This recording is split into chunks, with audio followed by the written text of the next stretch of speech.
Parashat Traïsara. Doit-on tout faire pour nos enfants ou alors nous risquons d'oublier d'être nous-mêmes? Quel est l'équilibre à avoir? Cette question m'emmène à une question plus fondamentale. Comment devons-nous considérer notre enfant? Comme un objectif ou alors comme une prolongation? Voir notre enfant comme un objectif, c'est le considérer comme un but, comme un résultat final, comme l'aboutissement de notre vie. En revanche, le voir comme une prolongation, c'est le voir comme un futur père, comme le porteur de nos valeurs, comme un maillon supplémentaire qui s'inscrit dans la chaîne des générations. Posons la question différemment. Est-ce que le parent est un enfant abouti ou au contraire, l'enfant est un futur parent? Quelle est la plus grande importance, la dimension du parent ou de l'enfant? J'aimerais apporter un éclairage à ce sujet à travers la paracha, donc notre paracha Traïsara, où Eliezer, le serviteur fidèle de Abraham, reçoit comme mission de chercher une épouse pour Yitzhak, donc fils de Abraham. Et comme nous le savons, Abraham lui fait prêter serment de ne pas prendre de fille de Canaan, mais de Haran, chose à laquelle Eliezer va répondre avec inquiétude, mais qui me dit que la fille va me suivre? Et sur ce, les sages nous dévoilent quelque chose de très intéressant, que l'intention cachée d'Eliezer, c'était en réalité de proposer sa propre fille à Yitzhak, fils d'Abraham. C'est-à-dire que Eliezer avait une certaine intention de se dire que peut-être la fille ne va pas me suivre, et donc je vais pouvoir proposer ma fille à Abraham. Mais Abraham a eu une réponse très très catégorique et assez inattendue. Il lui dit donc Ata Arour, ou Beni Barour, Ven Arour Midabek Bebarour. Toi tu es maudit, alors que mon fils est considéré comme béni, et le maudit ne peut pas s'attacher au béni. Mais c'est assez étonnant venant d'Abraham, comme nous le savons, Abraham qui avait une approche extrêmement accueillante et chaleureuse. Comment acceptons une telle réplique un petit peu brutale, si on peut dire? Où est passé le côté universaliste de Abraham? Mais pas seulement, on pourrait s'interroger comment Eliezer, qui était serviteur fidèle d'Abraham, peut-il être considéré comme maudit? Eliezer, qui était le transmetteur par excellence de l'enseignement d'Abraham, les sages nous disent qu'il avait atteint un niveau si élevé que son visage ressemblait à Abraham. Et donc comment peut-on accepter, comment peut-on envisager qu'il restait maudit? Est-ce que serait-il condamné à être maudit de par ses origines? Pourtant, les sages vont nous dire que plus tard, il va connaître une transformation, il va passer de maudit à béni, et les sages apprennent ça de la rencontre entre Eliezer et Lavan, où Lavan l'appelle béni de l'Éternel, et donc les sages apprennent que Eliezer va connaître cette transformation, il va devenir béni. Et donc si finalement il deviendra béni, donc il n'est pas condamné à rester maudit, pourquoi alors Abraham ne l'a pas fait plus tôt, n'a pas su le faire plus tôt, le faire passer de ce Harour à Barour? Il aurait pu donc proposer directement son fils à la fille de Eliezer. Pourquoi ça ne s'est pas fait plus tôt? Pour comprendre cela, j'aimerais remonter à la racine, au shoresh de cette malédiction, de ce Harour que connaissait Eliezer, car bien entendu, il s'agit du Harour de son ancêtre, Canaan, qui était le fils de Ham, comme nous le savons dans la paracha de Noach. Eh bien, Ham, qui a vu la nudité de son père et en a parlé à ses frères, en réaction, Noach l'a maudit en lui disant « Eved Avadim Tiel Echab » tu seras l'esclave de l'esclave. Et en réalité, il ne l'a pas dit sur Ham lui-même, mais sur son fils Canaan. Et la question est tout simplement, premièrement, quel est le rapport entre la faute de Ham qui a vu la nudité et le fait d'être un esclave, et cette malédiction de devenir esclave d'esclave? Mais pas seulement, ce qui est extrêmement étonnant lorsque nous voyons le texte, c'est qu'il va maudire non pas Ham, qui était donc l'auteur de cet acte, mais son fils Canaan. Comment ça se fait que ce soit Canaan qui va recevoir la malédiction, alors que c'est Ham qui a fauté? En vérité, lorsqu'on analyse le texte de la Torah, on peut voir un indice dans la façon dont la Torah va décrire Ham au moment même de l'acte. Elle ne va pas simplement le décrire comme étant Ham, mais comme étant Avi Canaan. Ham Avi Canaan. Il va directement s'appeler le père de Canaan. Alors pourquoi à ce moment-là déjà on parle de son fils? Peut-être car ici réside l'erreur fondamentale de Ham. Ham avait une erreur dans sa conception de vie, tout simplement car il donnait l'importance au fils. Il voyait non pas l'importance dans le père, dans le donneur, dans le créateur, mais plus dans le receveur, dans l'enfant. Or, le père, c'est celui qui s'inscrit dans la continuité de la création, dans la continuité du monde, c'est celui qui va donner, qui va créer, qui va être le prolongement du divin. Mais Ham voyait le monde sous un angle opposé. Pour lui, l'essentiel, c'est le receveur, c'est donc l'humain en tant que receveur. Pour ça, d'ailleurs, son argument c'était de dire que pourtant Adam, qui avait 2 enfants, l'un tua l'autre pour recevoir l'héritage du monde. Eh bien, Noach a déjà 3 enfants, pourquoi en veut-il un 4e? Car comme nous le savons, il ne s'agissait pas seulement de voir la nudité, mais d'après certains avis, il a même été jusqu'à castrer son père, car l'argument de Ham, c'était qu'il fallait limiter le receveur. Il voulait être justement recevoir l'héritage du monde, et pour lui, il n'y a pas lieu de prolonger cette chose-là. Donc, c'est-à-dire que Ham avait une vision de recevoir. Il était totalement en opposition avec cette vision de prolongement, de créateur, etc. Pour lui, il s'agit de recevoir, et donc naturellement, l'enfant devient plus important que le père. Et c'est ça qui explique justement qu'il a eu ce mépris envers son père, car pour lui, l'enfant est plus important que le père. C'est pour ça que le verset va nous dire Ham avi Kenaan, l'essentiel c'est Kenaan, l'essentiel c'est le produit. Et plus on avance dans le temps, plus le produit est essentiel. Et donc, l'enfant, c'est à lui de recevoir cette importance-là et pas le contraire. Ça, c'était l'erreur fondamentale de Ham. Et c'est ça ce qui nous explique justement la bénédiction et la malédiction, la bracha et la klala, car la bénédiction, c'est l'abondance. C'est le fait de se relier à la dimension du donneur du Créateur.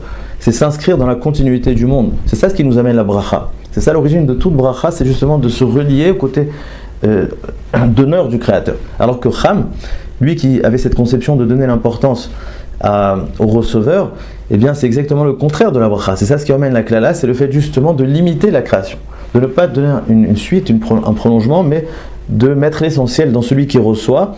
Et donc c'est ça qui va limiter. C'est ça l'origine de toute bracha ou toute klala. Est-ce qu'on s'inscrit dans la continuité du monde où on laisse Dieu nous amener le flot de sa générosité, ou au contraire, nous avons une philosophie de voir que l'homme vient recevoir et donc limiter, autrement dit, la beracha. Et donc c'est pour cette raison-là que c'est bien Kenaan qui a été maudit, pour bien faire comprendre à Ham que l'importance doit être donnée au père et non pas au fils, et pas n'importe quelle malédiction, celle de devenir serviteur du serviteur, esclave d'esclave, car l'esclave c'est précisément celui qui est privé d'autonomie, donc qui est plus capable de prolonger quoi que ce soit. Ça c'était la philosophie erronée de Ham, et c'est une question que nous devons nous poser tous les jours par rapport à nos enfants. Est-ce que nous les voyons comme un objectif, comme notre résultat? Est-ce que nous nous réalisons à travers nos enfants? Ou alors au contraire, nous les voyons comme des futurs parents, comme notre prolongement, comme des vecteurs de nos valeurs, comme des maillons qui s'inscrivent dans la chaîne des générations? On entend souvent des phrases comme « tout ce que je fais, c'est pour mes enfants ». Alors c'est une très belle phrase, mais on risque de glisser dans l'erreur de Ham. Car notre enfant ne doit pas être le résultat de notre projet, mais il doit être autonome. Lorsqu'on le voit comme un objectif, eh bien on lui retire son statut de père, de donneur, de créateur, de celui qui est capable de transmettre, et on l'enferme dans cette dimension-là de receveur. On empêche d'être notre continuité. C'est pas en gâtant nos enfants que nous allons les aider, au contraire, si on les surprotège, bien souvent, ils ne vont pas se développer, ils ne vont pas devenir débrouillards. Certaines fois, ils ne vont pas justement entamer à cause de ça une démarche de faire des études, etc. C'est-à-dire que le fait d'en faire trop avec nos enfants, quelque part, paradoxalement, on leur donne une telle dimension de receveur qu'on les prive de cette dimension de donneur, d'être capable d'être notre continuité. Le véritable cadeau que nous devons faire à nos enfants, c'est leur donner les outils de pouvoir nous ressembler, de pouvoir être comme nous, de pouvoir être indépendants. J'ai entendu une fois une très belle phrase qui disait « L'enfant n'est pas comme un vase qu'on doit remplir, mais comme un feu qu'on allume ». Vous savez, j'ai vu une fois une étude qui disait que 80% des parents affirment vouloir compenser à travers leurs enfants ce que eux-mêmes n'ont pas eu, n'ont pas fait. C'est-à-dire que lorsqu'on voit notre enfant comme un objectif, bien souvent, l'enfant devient porteur des rêves non réalisés des parents. Je vous donne un exemple, une personne qui voulait devenir un grand artiste, qui voulait faire de la musique, ou étudier la Torah, ou être avraire, mais ne l'a pas fait car il a préféré faire du business, il a préféré gagner de l'argent, subvenir aux besoins de sa famille. Bien souvent, il va vouloir que son enfant, justement, réalise son rêve qu'il n'a pas réalisé. Il va vouloir que son enfant devienne un grand musicien, devienne un avraire, devienne ce que vous voulez. Et ce qui est très intéressant ici, c'est que l'enfant donc va être le résultat de ses envies, de ses rêves, de ses fantasmes, mais il va justement le priver de la continuité de ce que lui-même voulait. Lui, par exemple, qui voulait bien gagner sa vie, ouais, on peut donner d'autres exemples. Par exemple, une femme qui aurait aimé faire carrière, mais qui s'est privée de cela pour s'occuper de sa famille. Il peut arriver qu'elle va demander à sa fille d'entamer une démarche professionnelle et de devenir médecin, etc. Tout en sachant que c'est vrai qu'elle va lui offrir une profession, mais en même temps, elle va la priver de pouvoir faire ce qu'elle-même a fait, qui était de s'occuper de sa famille. Donc c'est vrai, quelque chose d'assez incroyable, c'est que lorsqu'on donne trop à nos enfants, paradoxalement, on les prive de pouvoir être eux-mêmes la prolongation, le prolongement de ce que nous-mêmes nous voulons être. Mais la vérité, ça va encore plus loin. C'est que lorsque nous voyons nos enfants justement comme un résultat, comme un objectif, eh bien, c'est pas seulement l'enfant qui paye le prix, mais nous-mêmes. Car nous dédouanons de nos obligations, de notre développement personnel. Nous ne sommes plus un exemple, nous misons tout sur nos enfants. Le problème avec ça, c'est que déjà c'est un problème pour nous, car nous n'allons pas nous développer, mais notre éducation devient vide de sens. Et si notre éducation devient vide de sens, eh bien, il y a un cercle vicieux ici, c'est que nos enfants deviennent aussi vides de sens, parce que ce qu'ils vont retenir, c'est pas ce qu'on leur a transmis, mais ce que nous sommes nous-mêmes. Et donc la chaîne de transmission est brisée. La meilleure façon d'éduquer son enfant est tout simplement en se développant nous-mêmes, et pour cela, il n'y a absolument aucune limite. À partir de cela, nous pouvons revenir à l'histoire de Eliezer.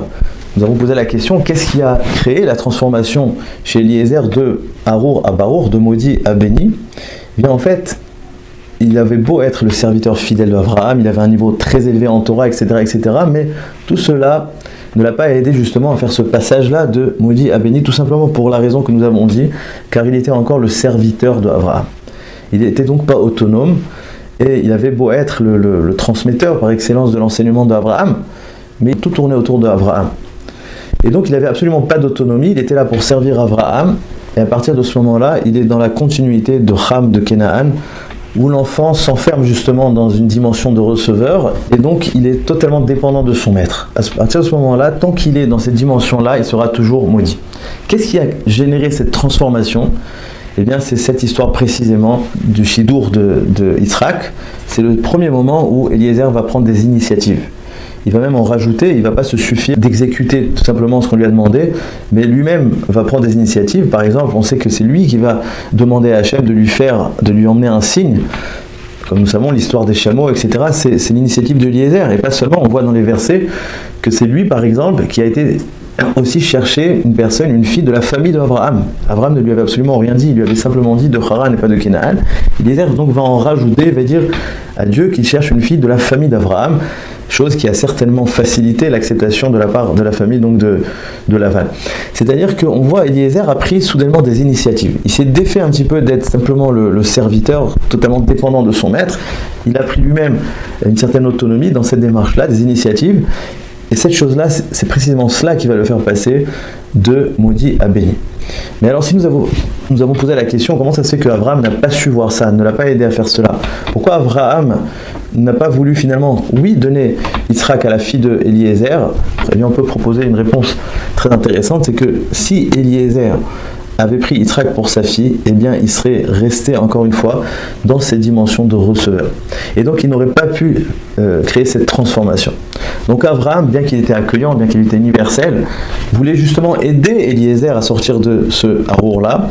Et tout simplement pour l'aider, c'est précisément pour cela qu'il n'a pas voulu donner son fils, car il aurait condamné encore une fois Eliezer à rester dans cette dimension de receveur, de faire les choses pour lui. Mais il a voulu justement inscrire Eliezer dans cette démarche de continuité. Parce que vous savez, dans cette paracha, on parle souvent de Rivka, du chesed de Rivka, mais on oublie qu'il y a Eliezer également dans toute cette histoire, dans tout ce récit, qui subit une transformation lui-même, comme on nous a dit, il va devenir autonome, mais surtout, il va s'inscrire dans la continuité du monde, dans la continuité de la démarche d'Abraham. Et donc, c'est ça qu'Abraham voulait lui faire faire, non pas de lui donner son fils pour sa fille, mais de l'aider justement à lui-même créer cette autonomie-là. C'est pour ça d'ailleurs que si vous remarquez, les Chazal vont dire, la réponse d'Abraham sera En Arour midabek ve Barour. Le Arour ne peut pas s'attacher au Barour. Et en fait, si on réfléchit, ça devrait être écrit à l'envers. On devrait dire le béni ne peut pas s'attacher au maudit. C'est le béni qui n'a pas envie de s'attacher. Mais en fait, l'idée, c'est pas ce qu'on croit, c'est précisément ce que nous avons dit avant. C'est pour le Harour. Toute l'idée ici, c'est justement pour donner la possibilité au Harour, au maudit, de se libérer de cette malédiction. Et donc, si j'attache le Harour au béni, il ne passera jamais à cette transformation-là. C'est précisément en lui donnant de l'autonomie qu'il va justement réussir à devenir Barour. Donc pour conclure, si nous voulons adhérer à la bénédiction, c'est en sortant de la conception de Ham et de Canaan, de ne pas tomber dans le piège de faire de nos enfants notre projet personnel, de nous réaliser à travers eux, de les enfermer dans le rôle de vitrine de nos aspirations, mais au contraire en se concentrant sur leur potentiel de parents, de donneurs, de créateurs, en leur donnant les outils d'être eux-mêmes autonomes, indépendants, et cela non pas en les surprotégeant, mais au contraire en nous développant nous-mêmes. Shabbat Shalom.